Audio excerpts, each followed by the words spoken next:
Hey hi and hello guys, welcome back to my channel. तो आज मैं आप सभी के लिए एक न्यू ड्रामा लेकर आई हूँ। आई होप आप लोगों को पसंद आएगा। बट उससे पहले जल्दी से वीडियो को लाइक कर दो, चैनल को सब्सक्राइब कर दो और हाँ, अपने दोस्तों के साथ शेयर भी कर देना। And now let's start. कहानी की शुरुआत में हम एक टेम्पल का सीन देखते हैं, जहाँ एक रिच फैमिली अपनी डॉटर के साथ होती है और साथ में एक प्राइस मास्टर रुई भी होते हैं। मास्टर रुई सामने खड़ी लेडी वानी को बताते हैं कि उनकी डॉटर बहुत लकी है, इसके ऊपर तारों की स्पेशल नज़र है और ये आपके फैमिली को बहुत खुश रखेगी। फैमिली का बेटा यूगो बताता है कि मेरी बहन के पास भी मेरी तरह स्पेशल बर्थ मार्क है। पीछे से नौकर ये सारी बातें सुन रहा था। इसके बाद सीन शिफ्ट होता है। यूगो अपनी मॉम से यूआर को देखने की रिक्वेस्ट करता है। जब वो दोनों वहाँ पहुँचते हैं तो यूआर की रूम टेकर बेहोश होती है और यूआर वहाँ से गायब होती है। दरअसल उस नौकर ने यूआर को किडनैप कर लिया था, ये सोचकर कि ये एक लकी गर्ल है तो इसके जरिए मेरी किस्मत भी चमक जाएगी। इसके बाद सीन फ्यूचर में शिफ्ट होता है, जहाँ यूआर बड़ी हो चुकी होती है। यहाँ उसकी सो कॉल्ड नकली मॉम यूआर से दिन भर अपनी शॉप में काम करवाती है। रात होने के बाद भी वो यूआर को सामान की डिलीवरी के लिए भेज रही होती है। यूआर उससे कहती है कि मुझे भूख लगी है, मैंने सुबह से कुछ नहीं खाया। तो मॉम उल्टा उसी पर बरस पड़ती है कि तुम्हें दिन भर बस खाना ही चाहिए होता है, काम तो तुम कुछ करती ही नहीं हो। तभी उसका नकली डैड यूआर को एक ग्लास दूध देता है और कहता है, तुम ये पी लो, तुम्हें अच्छा लगेगा। यूआर दूध पीकर डिलीवरी करने चली जाती है। वहां पहुंचने पर यूआर को चक्कर आने लगते हैं। दरअसल ये सारा उस दूध का ही असर होता है जो उसके नकली डैड ने यूआर को पीने को दिया था। होटल में विंशु यूआर का इंतजार कर रहा होता है। यूआर को वहां देखते ही वो यूआर के साथ जबरदस्ती करने लगता है, पर यूआर किसी तरह उसके सर पे एक ग्लास मारकर वहां से भाग जाती है। थोड़ी ही दूर में विंशु युवार को फिर से पकड़ लेता है कि तभी वहां पर जिशिन आ जाता है। जिंशु अपने सामने विंशिन को देखकर वहां से भाग जाता है, मगर अब दवाई का असर युवार पर हो गया था और वो बेहोश हो जाती है। जिनशिन युवार को लेकर अपने घर आ जाता है। वहां पर युवार को दी हुई दवाई की वजह से वो बहुत हॉर्नी होती है और जिनशिन और युवार साथ में इंटीमेट हो जाते हैं। दूसरी तरफ मास्टर रुई स्टार्स की पोजीशन देखकर कहते हैं कि आज से उस लकी गर्ल का अच्छा टाइम शुरू हो गया है। और इधर यूआर के सर से वो बर्थ मार्क भी गायब हो जाता है और हाथ में आ जाता है। अगली सुबह जब यूआर उठती है तो वो खुद को जिनशिन के बेड पर पाती है। बहुत ही ज्यादा डर जाती है। डर के मारे वो वहां से भाग जाती है और अपने नकली डैड के शॉप पर पहुंचती है। वहां जाकर यूआर देखती है कि कुछ गुंडे शॉप का सारा सामान बाहर फेंक रहे होते हैं। रीजन पूछने पर मॉम यूआर को ही भला बुरा कहने लगती है और कहती है, कल रात में तुमने विंशु को अच्छे से सर्व नहीं किया था, इसीलिए उसके आदमी हमारे साथ ऐसा कर रहे हैं। वो गुंडे डैड को भी शॉप से बाहर फेंक देते हैं और वो युवार से कहता है कि मुझे लगा था कि तुम हमारे लिए लकी साबित होगी, लेकिन मुझे पता नहीं था तुम हमारे लिए इतनी अनलकी होगी। मॉम युवार का गायब हुआ बर्थ मार्क भी नोटिस करती है। इसके अगले सीन में युवार को पता चलता है कि वो प्रेग्नेंट हो चुकी है और उसे इस बारे में बहुत चिंता होती है। तभी मॉम आके युवार को ही टॉर्चर करती है और उसको बहुत सारे फूल देकर बेचने के लिए भेज देती है, पर कोई उन फूलों को नहीं खरीद रहा होता है। तभी दो गुंडे आकर युवार को हफ्ता देने के लिए परेशान करने लगते हैं। तभी जिनशिन वापस दिखाई देता है और वो युवार को उन गुंडों से बचा लेता है। प्रेगनेंसी के बारे में युवार जिनशिन को नहीं बताती। उसे डर लगता है कि जिनशिन ये ना समझे कि युवार पैसों के लिए झूठ बोल रही है। जिनशिन युवार से बात करता है तो उसे पता चलता है कि युवार को जॉब की ज़रूरत है, तो वो युवार को जॉब ऑफर करता है। इसके अगले सीन में हम यूगो को देखते हैं, जो कि अब बड़ा हो चुका है और कंपनी का सीईओ भी बन चुका है। वो अभी भी अपनी सिस्टर युवार को ढूंढने की कोशिश में लगा होता है। वहीं उसकी दूसरी बहन इस बात से चिढ़ जाती है कि अब इतने दिन बाद यूगो युवार को भूल क्यों नहीं जाता। तभी युवार यूगो की कार से टकरा जाती है, जो कि अपनी जॉब की फर्स्ट डे में ज्वाइन करने जा रही होती है। यूगो युवार को नहीं पहचान पाता क्योंकि युवार अब बड़ी हो चुकी है। वो कार से नीचे उतरकर युवार को सॉरी कहता है, पर यूगो की दूसरी सिस्टर फुशिया कहती है, ये स्कैमर है, ये जानबूझकर गाड़ी के सामने आई है ताकि हमसे पैसे निकलवा सके। मगर यूगो फुशिया को शांत करवा के युवार को सॉरी बोलता है और युवार वहां से निकल जाती है। अगले सीन में जिनशिन और यूगो आपस में मिलते हैं। जिनशिन यूगो से कहता है कि सर, मैं आपकी बहन को अपनी बहन की तरह देखता हूँ, तो मुझे आपकी बहन से शादी करने का मन नहीं है। पर यूगो कहता है कि अगर मेरी बहन को आसमान का चाँद भी चाहिए होगा तो मैं उसके लिए ला कर दूंगा, और मेरी बहन तुम्हें बचपन से प्यार करती है, तो उसकी शादी तो तुमसे ही होगी। गाइस, यू नो व्हाट, मेरा भाई भी बिल्कुल ऐसा ही है। He gives me princess treatment every time every second. Next scene में यूआर जिनशिन की ऑफिस में आती है और ऑफिस देख रही होती है कि तभी फुशिया वहां आ जाती है और यूआर को दोबारा भला बुरा कहने लगती है। यूआर कहती है कि मैंने आज ही ज्वाइन किया है, तो फुशिया कहती है कि तुम्हारी औकात स्वीपर भी बनने की नहीं है, तुमको यहाँ जॉब कौन देगा, और उसको पुश कर देती है तो यूआर गिर जाती है और यूआर के बैग से प्रेगनेंसी रिपोर्ट गिरती है। फुशिया कहती है कि तुम्हारी शादी हो चुकी है या नहीं, तुम शादीशुदा तो नहीं लगती। पीछे से जिनशिन वहां आ जाता है और कहता है कि ये बच्चा मेरा है और मैं इस लड़की से जल्द ही शादी करने वाला हूँ। फुशिया ये बात सुनकर चिढ़ जाती है। पीछे से यूगो भी यह सब सुनता है और वो जिनशिन के ऊपर नाराज हो जाता है और कहता है मेरी बहन को ना करने का नतीजा तुम्हें झेलना पड़ेगा, और वो फुशिया को लेकर वहां से चला जाता है। यूआर जिनशिन से कहती है कि मैं अबॉर्शन करवा लूंगी, आपको अपनी लाइफ खराब करने की ज़रूरत नहीं है और आप अपनी गर्लफ्रेंड को मत छोड़िए। जिस पर जिनशिन कहता है किसने कहा कि वो मेरी गर्लफ्रेंड है, मैं ये शादी कभी भी नहीं करना चाहता था, अब तुम ये टेंशन छोड़ो, अब हमें जल्दी से मैरिज सर्टिफिकेट बनवा लेना चाहिए। दूसरी तरफ फुशिया जिनशिन पर नाराज होती है और वो अपने भाई यूगो को बदला लेने के लिए कहती है, तो यूगो अपने मैनेजर को कॉल करके जिनशिन की कंपनी के सारे शेयर्स जल्द से जल्द किसी भी हालत में खरीदने को कहता है और फुशिया से प्रॉमिस करता है कि तुम चिंता मत करो, जिनशिन 3 दिन के अंदर तुमसे माफी मांगने आएगा। इधर यूआर जिनशिन को अपने घर अपने मॉम से मिलवाने ले जाती है तो वहां देखती है कि उसके मॉम एंड डैड ने उसकी शादी एक पागल लड़के से 1 लाख युआन के बदले फिक्स कर दी है।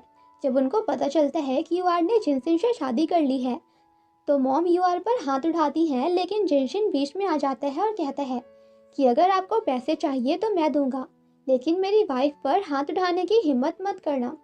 मॉम कहती है कि हमें 1 लाख युआन दे दो, मगर डैड कहता है कि 1 लाख से कुछ नहीं होगा, हमें कम से कम 5 लाख युआन चाहिए। जिनशिन मान जाता है और उनको अपना कार्ड देकर वहां से चला जाता है। उनके जाने के बाद मॉम कहती है कि अब हमें इस लड़की का बोझ उठाने की कोई ज़रूरत नहीं, अब हम बेफिक्र हो सकते हैं, हमें पैसे भी मिल गए हैं। मगर डैड कहता है कि इस लड़की की शादी एक अमीर आदमी से हुई है, मतलब ये सच में बहुत ज़्यादा लकी है, इसीलिए मैं इसे इतनी आसानी से नहीं छोड़ूंगा, मैं अभी इससे और पैसे निकलवाऊंगा। सीन शिफ्ट होता है। यूआर अपने पेरेंट्स के बिहेवियर से दुखी होती है। जिनशिन को भी अच्छा नहीं लगता है। घर जाकर जिनशिन घर के नौकरों को छुट्टी देकर कहता है आज खाना मैं बनाऊंगा। यूआर और जिनशिन मिलकर मस्ती के साथ बहुत ही टेस्टी खाना बनाते हैं और फिर जिनशिन यूआर को उसका रूम और क्लोजेट दिखाता है। यूआर ऐसी एक्सपेंसिव चीज़ें पहली बार देख रही होती है जिससे वो बहुत खुश भी होती है। अगले दिन यूआर और जिनशिन रजिस्ट्रेशन ऑफिस जाकर शादी कर लेते हैं और मैरिज सर्टिफिकेट भी ले लेते हैं। सर्टिफिकेट लेकर जिनशिन कहता है कि तुम घर जाओ, मैं ऑफिस के काम से थोड़ा सा लेट आऊँगा। घर में यूआर का इंतजार जिनशिन के मॉम और पापा कर रहे होते हैं। यूआर को देखते ही वो उस पर नाराज होकर कहते हैं कि तुम मेरे बेटे की लाइफ से जल्द निकल जाओ, मैं तुम्हें मुंह मांगी कीमत दूंगा और साथ में एक आलीशान विला भी दूंगा। वो यूआर को अपना कार्ड ऑफर करते हैं, पर यूआर कार्ड वापस कर देती है कि अभी मैं जिनशिन को डाइवोर्स नहीं दूंगी। डाइवोर्स सुनकर जिनशिन के मॉम और डैड कहते हैं कि तुमने शादी भी कर ली, और वो बहुत नाराज होते हैं और यूआर का सर्टिफिकेट वहीं फेंक देते हैं। तभी जिनशिन बीच में आ जाता है। जिनशिन के डैड जिनशिन से भी कहते हैं कि तुमको इस लड़की को जल्द से जल्द डाइवोर्स दे देना चाहिए और यूगो की सिस्टर से शादी करनी चाहिए। पर जिनशिन कहता है कि मुझे कभी भी उससे शादी करने में कोई दिलचस्पी नहीं थी और मैं यूआर को डाइवोर्स नहीं दूंगा। जिनशिन के डैड जिनशिन से कहते हैं कि तुम्हें इसका नतीजा भुगतना पड़ेगा और नाराज होकर दोनों वहां से चले जाते हैं। अगले सीन में यूआर जिनशिन के पास आती है और कहती है कि मुझे भी तुम्हारे साथ काम करने दो ना। जिनशिन पूछता है कि तुम क्या काम करोगी, तो यूआर कहती है कि मैंने तो इस बारे में अभी सोचा ही नहीं है, पर मैं सोचूंगी। तभी जिनशिन जिस बिजनेस प्रॉब्लम को सॉल्व करने का ट्राई कर रहा था वो यूआर एक ही बार में सॉल्व कर देती है। जिनशिन उससे बहुत इम्प्रेस हो जाता है क्योंकि वो प्रॉब्लम लॉयर भी सॉल्व नहीं कर पा रहे थे। इसीलिए जिनशिन यूआर को लीगल डिपार्टमेंट में काम करने के लिए कहता है और यूआर भी खुशी खुशी मान जाती है। इसके बाद अगले दिन जब जिनशिन ऑफिस जाता है तो जिनशिन का एम्प्लॉय बताता है कि हमारे एक साथ बहुत ज़्यादा अमाउंट में शेयर्स बिके हैं, जिस वजह से स्टॉक के प्राइजेस बहुत कम हो गए हैं। जिनशिन समझ जाता है कि कोई जानबूझकर हमारी कंपनी को टारगेट कर रहा है। वो तुरंत एम्प्लॉय को मीटिंग स्टार्ट करने को कहता है और यूआर को लीगल डिपार्टमेंट में जाने को कहता है। यूआर लीगल डिपार्टमेंट में जाती है तो वहाँ लोग उसके बारे में बातें कर रहे होते हैं। तभी मैनेजर आकर यूआर को कुछ डॉक्यूमेंट्स देती है और उसे ये भी कहती है कि हम सबको पता है कि तुमने मिस्टर जिनशिन को जानबूझकर सेड्यूस किया है और ये नौकरी हासिल की है। यूआर उन सबको नहीं बताती कि उन दोनों की शादी हो चुकी है। उसके बाद मैनेजर फूशिया को कॉल करके कहती है कि आप टेंशन न लें, मैं इसको देख लूंगी। जिनशिन बोर्ड मेंबर्स की मीटिंग में बैठा होता है। मीटिंग में बोर्ड मेंबर्स उसे बताते हैं कि हमारी कंपनी के पास फंड्स की भी कमी है। ऐसे में स्टॉक प्राइस का गिरना हमारे लिए बहुत ही नुकसानदायक हो सकता है। तभी यूगो का कॉल आ जाता है और वो कहता है कि तुम्हें मेरा गिफ्ट कैसा लगा। जिनशिन कहता है कि मुझे पहले ही समझ जाना चाहिए था कि इसके पीछे तुम्हारा ही हाथ होगा। यूगो कहता है अब भी वक्त है, मेरी बहन से माफ़ी मांग लो और सब कुछ पहले की तरह सही हो जाएगा। जिसके बाद वो फ़ोन काट देता है और अपनी बहन से कहता है कि तुम चिंता मत करो, जिनसिन तुमसे माफ़ी ज़रूर मांगेगा। दूसरी तरफ वो मैनेजर जो फूशिया की साइड थी, ऑफिस के टाइम खत्म होने के बाद भी यूआर को फाइल पकड़ा के जाती है और काम कंप्लीट करने को कहती है। यूआर जिनशिन को मैसेज करती है कि मुझे लेट हो जाएगा, तुम घर चले जाओ, और काम में लग जाती है। काफ़ी देर के बाद अपना काम निपटाकर जब यूआर वापस घर जाती है तो जिनशिन उसको ऑफिस के बाहर ही मिल जाता है और कहता है कि मैं तुम्हारा ही वेट कर रहा था, चलो अब साथ में घर चलते हैं। यूआर जिनसिन से कहती है तुम चिंता मत करो, मुझे अंदर से फील हो रहा है कि हमारी कंपनी के स्टॉक प्राइस दोबारा से बढ़ जाएंगे। अगले दिन यूआर जब ऑफिस आती है तो एम्प्लॉयज बात कर रहे थे कि किसी ने कंपनी की इंपॉर्टेंट इन्फॉर्मेशन लीक कर दी, जिसकी वजह से कंपनी की वैल्यू मिलियंस में गिर गई। तभी वो मैनेजर यूआर के पास आती है और कहती है मैंने इन्वेस्टिगेट कर लिया है, कंपनी की इंफॉर्मेशन तुम्हारे ही कंप्यूटर से लीक हुई है।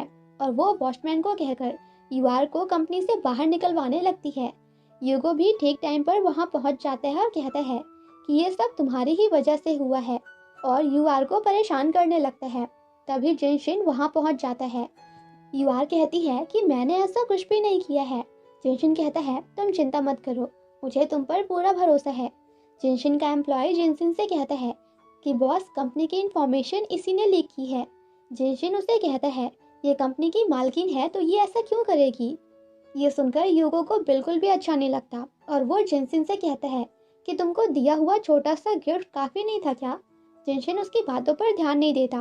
पीछे से जिनशिन का दूसरा एम्प्लॉय आकर उसे बताता है कि हमने हमारे सारे लॉसेस कवर कर लिए हैं और हमारी मार्केट कैप 30% से भी ज़्यादा बढ़ गई है।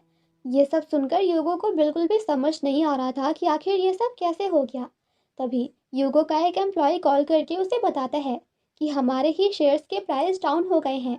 घर जाकर यूआर और जिनशिन आज जो ऑफिस में हुआ उसके बारे में बात कर रहे थे। जिनशिन यूआर से कहता है कल बहुत सारे प्लॉट्स की नीलामी होने वाली है, हम वहां जाकर कुछ प्लॉट्स खरीदेंगे। जिनशिन और युआन ऑक्शन में जाते हैं। यूगो वहां भी जिनशिन को मिलता है और कहता है तुमको मैं एक भी ढंग का प्लॉट नहीं खरीदने दूंगा। लेकिन जिनशिन को यूगो की बातों से कोई फर्क नहीं पड़ता। ऑक्शन में युआर जिनशिन को महंगे प्लॉट्स की जगह एक सस्ता सा प्लॉट खरीदवा देती है, क्योंकि उसको फीलिंग्स आ रही होती हैं कि यही सस्ता प्लॉट ही आगे चलकर सबसे ज़्यादा प्रॉफिट देगा। जिनशिन भी यूआर की फीलिंग्स की रिस्पेक्ट करता है और यूआर का बताया हुआ प्लॉट खरीद लेता है। ऑक्शन के बीच में ही यूआर को चक्कर आने लगते हैं। जिनशिन यूआर को लेकर तुरंत घर चला जाता है। घर में जिनशिन और यूआर इस बारे में बातें कर ही रहे होते हैं कि तभी उसे यूगो की मॉम का कॉल आता है और वो उसे पार्टी में आने के लिए इनवाइट करती हैं। जिनशिन यूआर को भी अपने साथ पार्टी में चलने के लिए कहता है। अगले दिन जिनशिन और यूआर पार्टी में पहुंचते हैं तो सारे लोग उन दोनों के बारे में ही बातें कर रहे होते हैं। इन सबको देखकर यूआर थोड़ा नर्वस हो जाती है और वो जिनशिन से कहती है मैं वॉशरूम होकर आती हूँ, और वो वॉशरूम चली जाती है। फूशिया भी यूआर के पीछे पीछे वॉशरूम जाती है और वो वॉशरूम में जाकर उसको परेशान करने लगती है और उसे पीछे धक्का दे देती है और कहती है कि तुम जैसी दो कौड़ी की लड़की की यहाँ कोई ज़रूरत नहीं है। यूआर वहाँ से निकल जाती है। बाहर निकलते ही फूशिया एक नया तमाशा कर देती है और कहती है कि मेरा नेकलेस चोरी हो गया है और अपने गार्ड्स को बुलाकर कहती है कि इसके कपड़े उतार दो, मुझे इसकी चेकिंग करनी है, इसने ज़रूर मेरा नेकलेस छिपा के रखा होगा। जिनशिन और यूगो दोनों की ही मॉम ये सब देख रही होती हैं। युगो की मॉम को ऐसा लगता है कि ये उनकी ही बेटी है, पर वो इस बात पर ज़्यादा ध्यान नहीं दे पाती। जिनशिन वहाँ पहुंचकर युआर को बचाता है। युआर कहती है मैंने कोई नेकलेस नहीं चुराया है। फूशिया कहती है कि अभी इसका पर्स चेक करते हैं और वो युआर का पर्स चेक करती है जिसके अंदर सच में फूशिया का नेकलेस होता है। वो कहती है ये देखो, इसने ही मेरा नेकलेस चोरी किया था। जिनशिन कहता है कि मुझे पता था कि तुम कुछ ऐसा ही करोगी। वो तुरंत एक मेड को बुलाता है और उससे कहता है कि मैं तुम्हें बहुत सारे पैसे दूंगा, जल्द से जल्द तुम ये बताओ कि सच क्या है, वहाँ क्या हुआ था। मेड बताती है कि मैंने अपनी आंखों से देखा है, फूशिया ने ही अपना नेकलेस युआर के पर्स में रखा था। यहाँ पे फूशिया की मॉम हिपोक्रिटिकल बिहेवियर दिखाते हुए फूशिया की ही साइड लेती है, पर जिनशिन को ये पसंद नहीं आता और वो फूशिया को युआर से माफी मांगने के लिए कहता है, पर फूशिया बेशर्मों की तरह माफी मांगने से मना कर देती है और उल्टा युआर को ही एक थप्पड़ मार देती है। गुस्से में जिनशिन भी फूशिया को जोर का चाटा मारता है।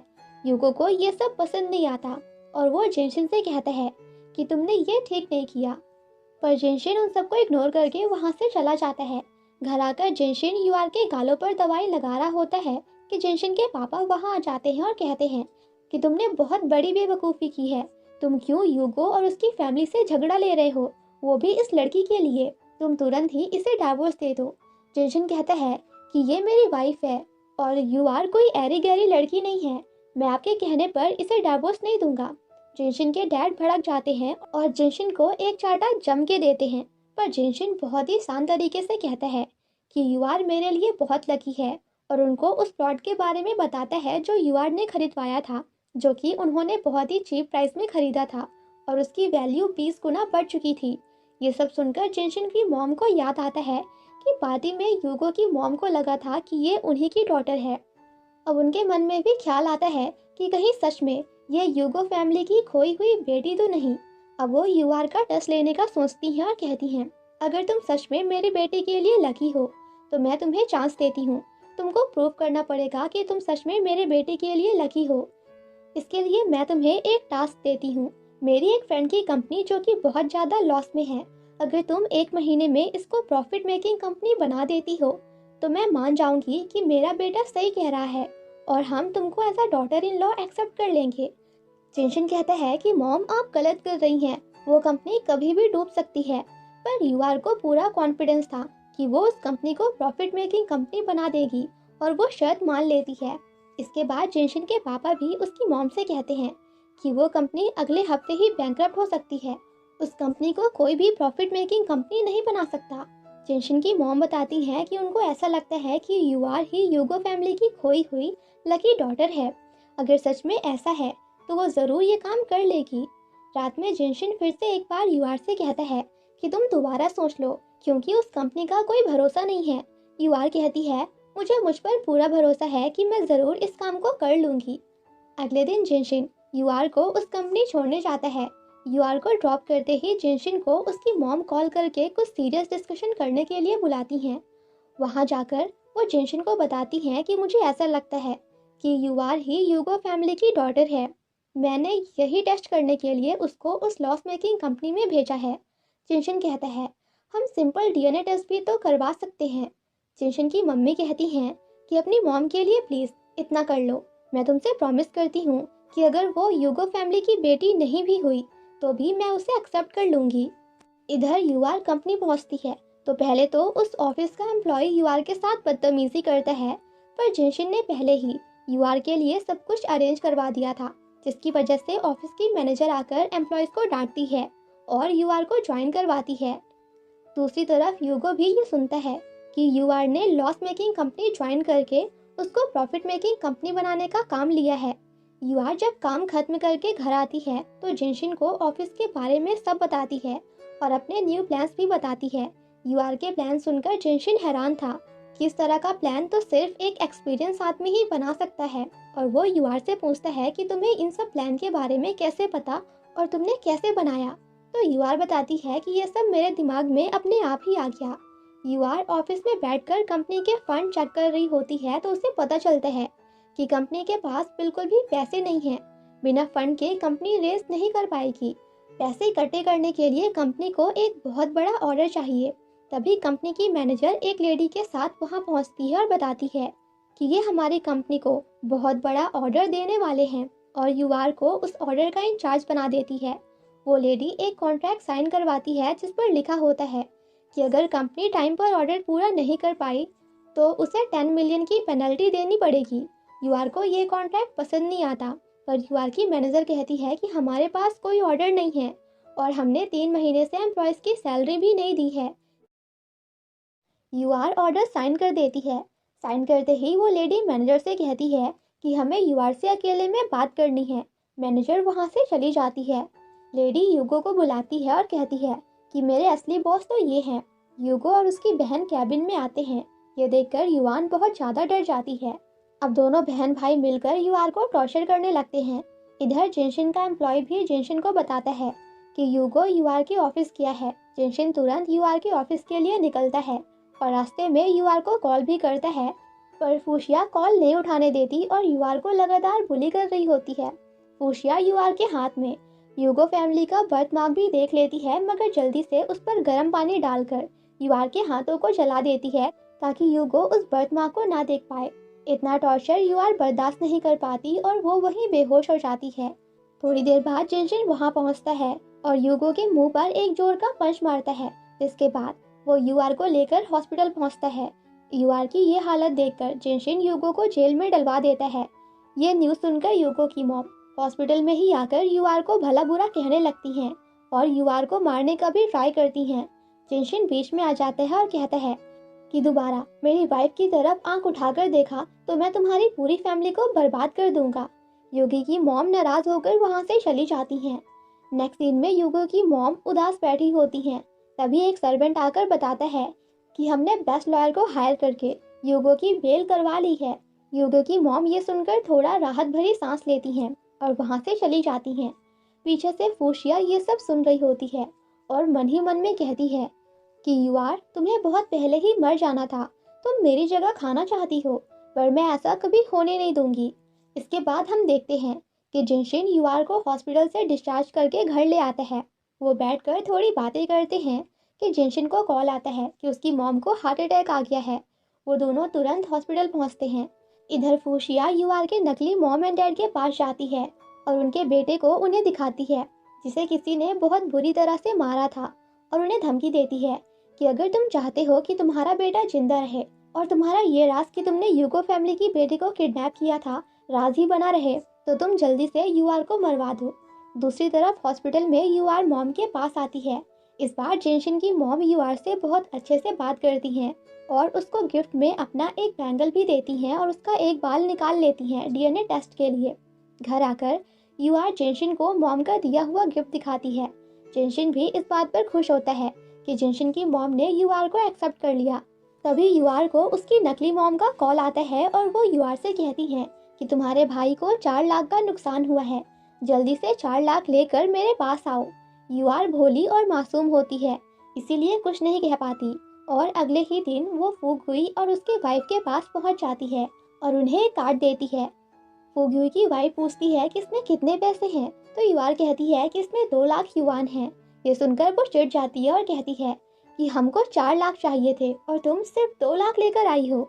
यूआर कहती है कि अभी मेरे पास इतने ही पैसे हैं, पर उसकी मॉम तो बात ही नहीं सुनती और उसका पर्स छीनकर चेक करती है। हालांकि पर्स में भी कुछ नहीं निकलता।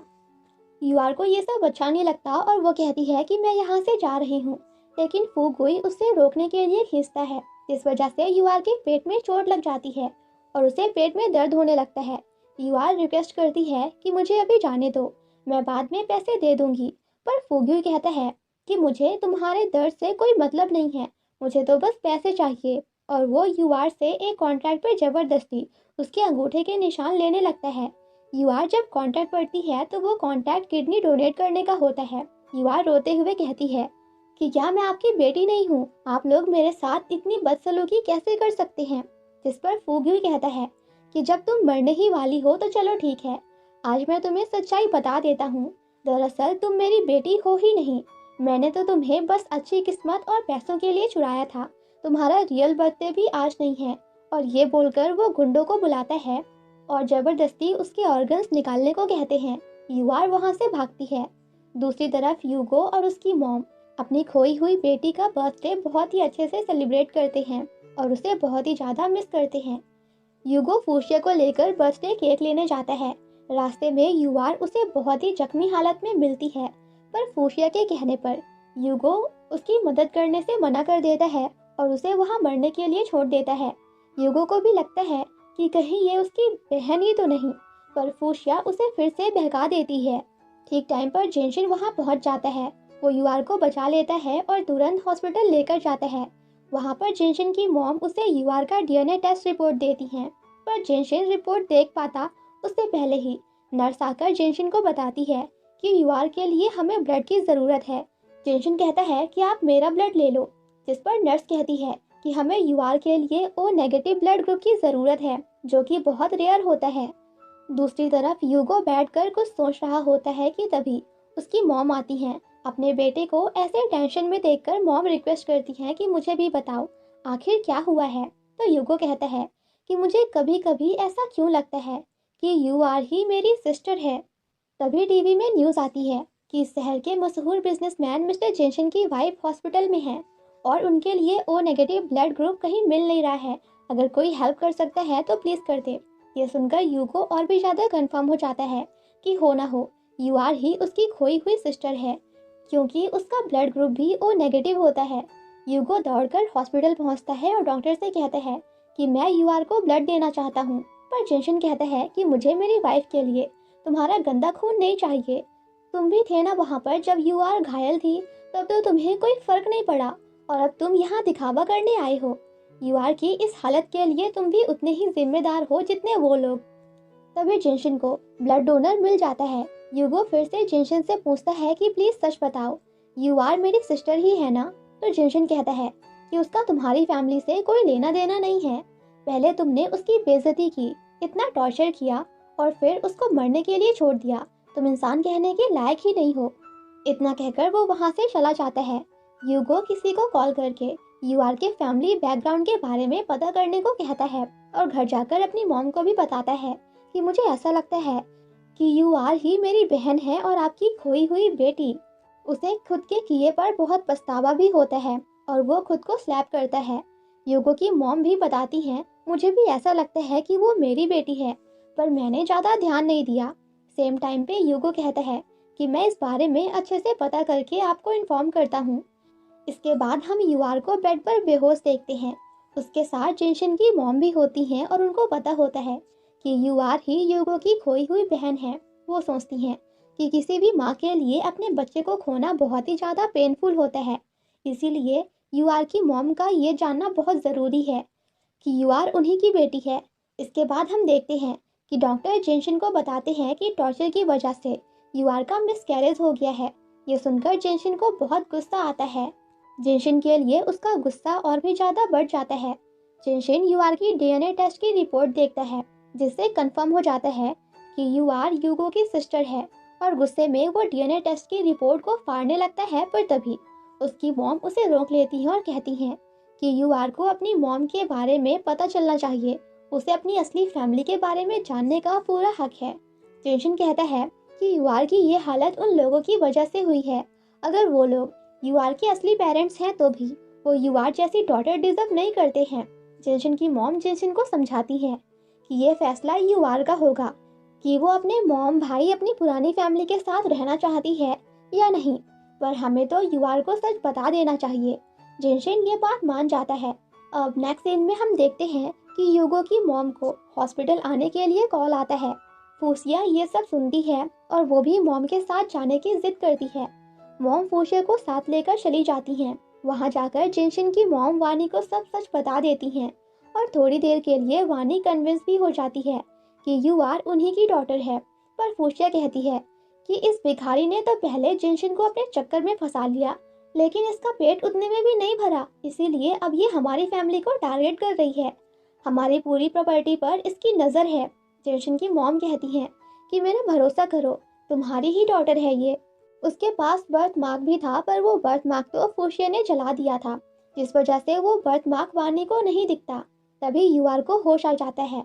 वानी फूशिया के चक्कर में आ जाती है और फूशिया की बात मान के यूआर को बहुत भला बुरा कहना चालू कर देती है और कहती है कि तुम्हारे ही गंदे कामों की वजह से अब तुम्हारा बेबी नहीं रहा। ये सुनकर यूआर को बहुत बुरा लगता है। यूआर ये सब बर्दाश्त नहीं कर पाती और कहती है कि अगर मैं तुम्हारी डॉटर हूँ भी तो मैं कभी तुम्हारे साथ नहीं रहना चाहती हूँ। वानी गुस्से में वहाँ से चली जाती है।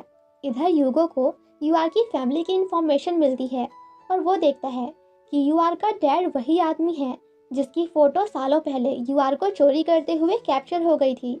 वो दौड़कर जिनशिन के पास जाता है और घुटनों के बल झुक के जिनशिन से रिक्वेस्ट करता है और कहता है कि तुम्हें तो सब कुछ पता चल ही गया होगा, मेहरबानी करके मुझे सच बता दो कि यूआर मेरी बहन है या नहीं। जिनशिन डीएनए टेस्ट की रिपोर्ट यूगो के मुंह पे मारता है और कहता है लो तुम खुद ही देख लो। डीएनए टेस्ट की रिपोर्ट देखकर यूगो को अपने किए पर बहुत अफसोस होता है और वो जिनशिन से माफी मांगता है। जिनशिन उसे इग्नोर करके वहाँ से चला जाता है। घर जाकर यूगो डीएनए टेस्ट की रिपोर्ट अपनी मॉम को भी दिखाता है। यूगो की मॉम बताती हैं, मॉम कहती है कि मैंने उसके हाथ पे बर्थ मार्क की जगह पर जला हुआ निशान देखा, इसीलिए मुझे लगा कि वो झूठ बोल रही है और मैंने अपने बच्ची को दोबारा बहुत ज़्यादा हर्ट किया है। यूगो को याद आता है कि उस दिन फूशिया ने ही यूआर के हाथ में गर्म पानी डालकर उसको जला दिया था और यहाँ पर फूशिया एक्सपोज हो जाती है।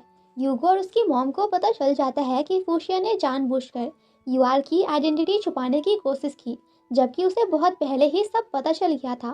फूशिया यूगो और मॉम से माफ़ी मांगती है और कहती है कि मुझे पता है मैंने बहुत गलत किया है, पर इतने सालों से जो प्यार आपने मुझे दिया है मैं उसको शेयर नहीं करना चाहती थी, इसीलिए मैं नहीं चाहती थी कि आपको पता चले कि यूआर ही आपकी असली बेटी है। पर उसकी मॉम कहती हैं कि गलती तो मुझसे ही हुई थी जो मैंने तुम्हें अडॉप्ट किया था। यूगो फूशिया से कहता है कि भले ही अडॉप्टेड मगर तुम मेरी बहन थी, इसीलिए मैं तुम्हें कुछ नहीं कर रहा हूँ, पर आज के बाद तुम मेरी बहन नहीं हो। यूगो की मॉम भी कहती हैं कि मैं तुम्हें बहुत सारे पैसे दूंगी, तुम अपनी पूरी लाइफ आराम से बिता सकती हो, पर आज के बाद तुम हमसे कहीं बहुत दूर चली जाओ, हमारी आंखों के सामने मत आना। जिसके बाद यूगो उसे घर से बाहर निकाल देता है। घर से बाहर निकलने के बाद फूशिया खुद से बातें करती है और कहती है कि 20 सालों तक इन्होंने मुझे एज अ डॉटर यूज़ किया और जब इन्हें इनकी असली डॉटर मिल गई तो मुझे बाहर फेंक रहे हैं। इसका बदला तो मैं ज़रूर लूँगी और वो बदला लेने का प्लान करती है। यूगो और उसकी मॉम डिसाइड करते हैं कि वो यूआर से माफ़ी मांगेंगे और वो हमें जो कुछ भी सज़ा देगी हम वो एक्सेप्ट कर लेंगे। वो दोनों यूआर से मिलने हॉस्पिटल जाते हैं, पर यूआर को ऑलरेडी फूशिया ने किडनैप कर लिया था।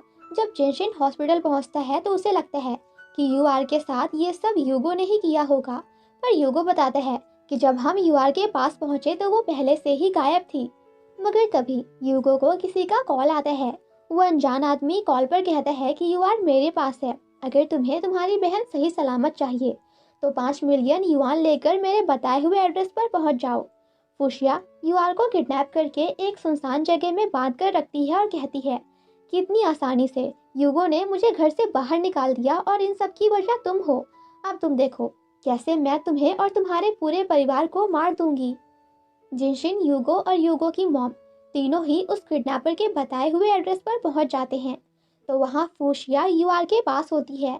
उसने यूआर के चारों तरफ पेट्रोल डाल दिया था और उन तीनों के वहां पहुंचते ही फूशिया यूआर को जलाने की धमकी देती है और कहती है अब तुम अपनी बेटी को जलते हुए अपनी आंखों के सामने देखोगी। जिसके बाद वो आग लगाकर वहां से भाग जाती है। जिनशिन और यूगो किसी तरह यूआर को वहां से बचा लेते हैं। फूशिया भागी रही होती है कि बाहर जिनशिन का आदमी फूशिया को पकड़ लेता है। जब वो सब बाहर आते हैं तो फूशिया उन सबको जिंदा देखकर चौंक जाती है और कहती है कि तुम सब वहां से बाहर कैसे आ गए। तो जिनशिन कहता है तुम भूल गई क्या, मेरी वाइफ एक लकी स्टार है, उसके होते हमें कुछ नहीं हो सकता। फूशिया से ये सब बर्दाश्त नहीं होता और वो यूआर पर चाकू से हमला कर देती है, पर यूआर की मॉम बीच में आकर यूआर को बचा लेती हैं और यूआर की मॉम को चाकू भी लग जाता है। इसके बाद हमें कुछ दिनों बाद का सीन दिखाया जाता है। यूआर जिनशिन अपने घर में होते हैं, तभी एक मेड वहां पर आती है और यूआर से कहती है कि वो दोनों फिर से आपसे मिलने आए हैं। यूआर खिड़की से देखती है तो यूगो और उसकी मॉम माफ़ी मांगते हुए नीचे खड़े थे। यूआर जिनशिन से कहती है कि उस दिन मेरी किडनैपिंग के बाद से ये लोग आज तक रोज आकर घुटनों पे बैठकर मुझसे माफ़ी मांगते हैं, जबकि मैं इनसे बात तक नहीं करती हूँ। क्या मुझे इन्हें माफ़ कर देना चाहिए? जिनशन कहता है कि मुझे नहीं लगता कि इन्होंने जो तुम्हारे साथ किया है, इसके बाद इनके पास तुम्हें बेटी कहने का भी हक है। युआर युगो को एक लेटर भिजवाती है जिसमें लिखा होता है कि मैं तुम्हें माफ़ नहीं कर सकती हूँ, ना ही मैं तुमसे बात करना चाहती हूँ। तुम लोगों ने मुझे बहुत ही ज़्यादा हर्ट किया है। वो सब इतना इजी नहीं है। मेरे लिए वो सब भूलना इतना आसान नहीं है। मैं आपका टॉर्चर नहीं भूल सकती। सीन दोबारा से कुछ दिनों बाद के टाइम पर शिफ्ट होता है। जिनशिन और युआर दोबारा से रिचुअल्स के साथ शादी करने का डिसाइड करते हैं। असिस्टेंट आकर युआर को वेडिंग ड्रेस दिखाता है और बताता है कि आप शोरूम में जाकर ये ड्रेस ट्राई कर सकती हैं। युआर बहुत खुश हो जाती है और शोरूम के लिए निकल जाती है। रास्ते में युआर एक स्कूल फ्रेंड से मिलती है जो स्कूल में युआर से बहुत चिढ़ती थी। युआर उससे मिलती है तो वो युआर को यहाँ भी टॉन्ट मारती है कि लगता है तुम्हारी वो पुरानी कबाड़ की दुकान नहीं चल रही है, क्योंकि युआर ने नॉर्मल कपड़े पहने हुए थे। तभी उस शोरूम का मैनेजर आता है और युआर की फ्रेंड को ही युआर समझकर शोरूम के अंदर ले जाता है। युआर की फ्रेंड को पता था मैनेजर को कोई गलतफहमी हुई है, पर वो युआर के सामने इंप्रेशन खराब नहीं करना चाहती थी, इसीलिए वो फुल एटीट्यूड के साथ अंदर चली जाती है। युआर भी साथ में अंदर जाती है तो शोरूम के वर्कर युआर की इंसल्ट करने लगते हैं और कहते हैं कि तुम जैसी गरीब यहाँ क्या कर रही है। युआर की क्लासमेट युआर की बेइज्जती करने का मौका नहीं छोड़ती और खुद को ही जिनशिन की वाइफ बताने लगती है। तभी ठीक टाइम पर जिनशिन वहाँ पहुँच जाता है और बताता है कि मेरी असली वाइफ युआर है, जो सिंपल कपड़ों में है, ना कि ये सड़क छाप लड़की। ये सुनकर मैनेजर और वर्कर्स की हवा निकल जाती है। युआर अपनी फ्रेंड से कहती है कि मैं समझ सकती हूँ तुम्हारे दिमाग में क्या चल रहा है, पर जिनशिन की असली वाइफ तो मैं ही हूँ और हम दोबारा शादी कर रहे हैं। तुम भी इनवाइटेड हो। ये सुनकर युआन की क्लासमेट चिढ़कर वहाँ से चली जाती है। शोरूम से घर आकर जिनशिन युआर के लिए कैंडल लाइट डिनर अरेंज करता है और युआर को एक नेकलेस भी गिफ्ट करता है। युआर उसी वक्त बेहोश हो जाती है। जब युआर को होश आता है तो वो जिनशिन से पूछती है कि मुझे क्या हुआ था। जिनशिन कहता है कि तुम्हारे लिए एक खुशखबरी है, तुम दोबारा माँ बनने वाली हो। युआर बहुत खुश होती है। इसी खुशी में जिनशिन के मॉम डैड भी जिनशिन से मिलने आते हैं। यहाँ जिनशिन के डैड कहते हैं कि आज मैं तुम सबको अपनी कुकिंग स्किल्स दिखाऊंगा। फिर जिनशिन और उसके डैड मिलकर सभी के लिए खाना बनाते हैं। युआर ने ये पहली बार देखा था कि डैड ने उसके लिए खाना बनाया है और वो बहुत खुश होती है। तभी युगो गार्ड से लड़ता हुआ अंदर आ जाता है। जिनशिन कहता है कि तुम्हें अंदर किसने आने दिया। युगो कुछ और नहीं कहता और सीधा घुटने के बल गिर जाता है और युआर से कहता है कि तुम्हारे साथ जो कुछ भी हुआ वो मैंने किया है, तो मुझे सजा दे दो। मॉम की इसमें कोई गलती नहीं है, वो तो बस फूशिया के बहकावे में आ गई थी। प्लीज तुम उनको ऐसी सजा मत दो। उनको कैंसर हुआ है, वो हॉस्पिटल में है और उनकी लास्ट विश है कि बस वो तुमसे एक बार मिलना चाहती हैं। ये सुनकर युआर इमोशनल हो जाती है और रात में जिनशिन से इस बारे में डिस्कस भी करती है। तो जिनशिन कहता है कि मुझे कोई प्रॉब्लम नहीं है अगर तुम अपनी मॉम को माफ कर देती हो तो। तुम्हारा दिल बहुत अच्छा है, इसीलिए तुम उनको माफ कर पा रही हो। अगले दिन युआर मॉम से मिलने जाती है और उनको माफ कर देती है और उनकी फैमिली मेंबर बनने से इनकार कर देती है कि मैं आप लोगों के साथ नहीं रह सकती। जिसके बाद हम देखते हैं कि युआर और जिनशिन की दोबारा शादी हो रही होती है। सब लोग उनकी शादी एंजॉय करते हैं। पीछे से यूगो और उसकी मॉम भी शादी देख रहे होते हैं और ये स्टोरी यहीं पर खत्म हो जाती है। Thank you so much guys for watching my explanation. Comment करके बताना कि स्टोरी कैसी लगी। अब मैं आपसे मिलूंगी नेक्स्ट एंड न्यू ड्रामा में, तब तक के लिए बाय बाय।